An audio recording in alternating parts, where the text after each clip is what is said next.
araw, buddies. This day ay ipapakita natin ang creek deposit na tinatawag natin na giveaway, no, ng mga Pinoy. Pero sa Japanese term ay tinatawag natin na quick deposit. Madaling kunin. Quick talaga. Okay. So ngayon, dito tayo sa South Cotabato. Basta sa South Cotabato lang. Sikreto na ang specific place. Okay? So, may remarking sa niyog. So that means napasukan na ng mga surveyor. Okay. So ngayon, tingnan nyo yan. Mini waterfalls. Yan, kasi tumatagas niya ano eh. Yan. Tubig. Kung tingnan natin sa unahan yan. Yan. Yan. Kinis, no? Ginawang parang liguan or tub type na mga hapon dati yan. Malalim kasi yan dyan eh. Okay? North na side yan. Yan nagtumpok ng mga bato, east side yan. So itong west side na waterfalls from east, makita natin sa compass ha, para maintindihan. Yan. Okay? So east doon, west. So dapat may makita tayo na metal element dito. CLU sa code 3. O, ito, tingnan natin. Okay. Ito siya, buddies, oh. Ayan. Ito siya. Kung pansinin mo, ganda pagkagawa, no? At masusurpresa ka kasi dyan dinukot ang quick deposit. Dyan kinuha ang items. O, tingnan nyo, nakatipas ang tubig. Dyan walang tubig. Yan dati cemented yan. Ayan po, may alkitran pa yan o, sa gilid yan. Tingnan nyo yung black yan. Alkitran yan. Tinatry na namin, tinitest. Yan o, kinis. Yan kinuha ang items. Yan. So, andyan pa ang mga bubog. Ang mga broken stone na binakbak nila. Yan, pangaputi o yan o. Galing yan dyan. Okay. So, ibig sabihin, dati ay cemented ito. Tulad ng nangyari dito. Yan o, mga semento. Yan, mga bato, dinikit-dikit. Tingnan natin yun, natural. Yan o, talaga nakadikit. Cemented portion. Okay. So, another insight ito para sa quick deposit. Sa bagsakan ng tubig, ay liguan ng mga hapon dati. Yan o. Yan. Yan mga riprap yan, nakapatong yan sa base.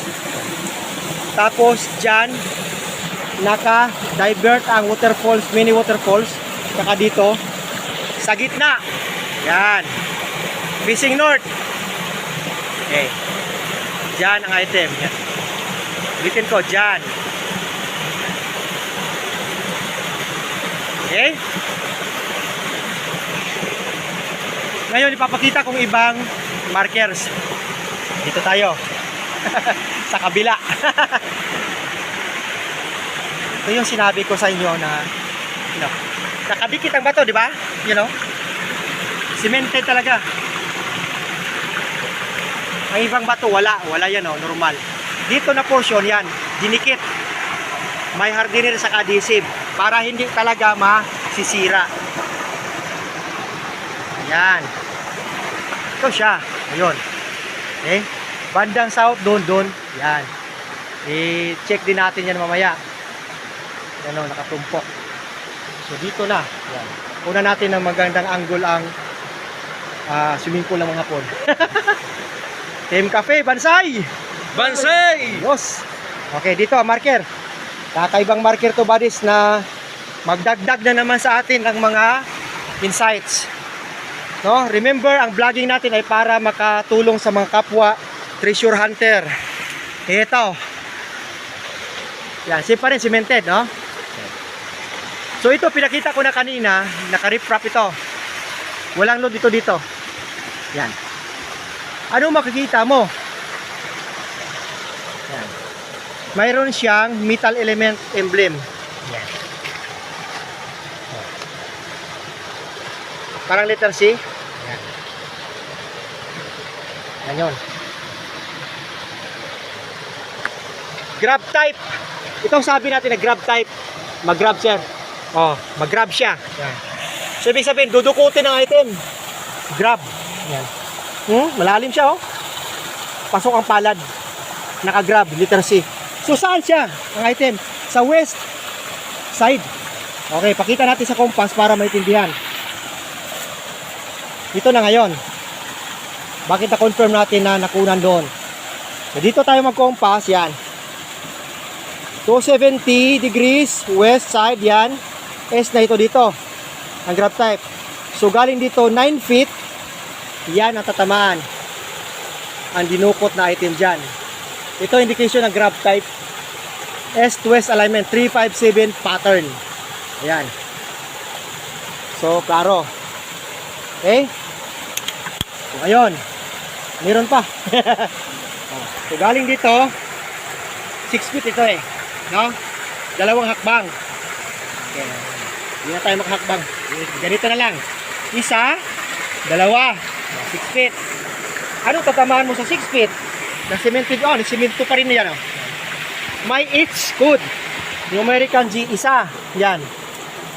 Na minsan hindi nyo pinapansin. Pero talagang tinapyas yan. Oh. Yan o, klaro na.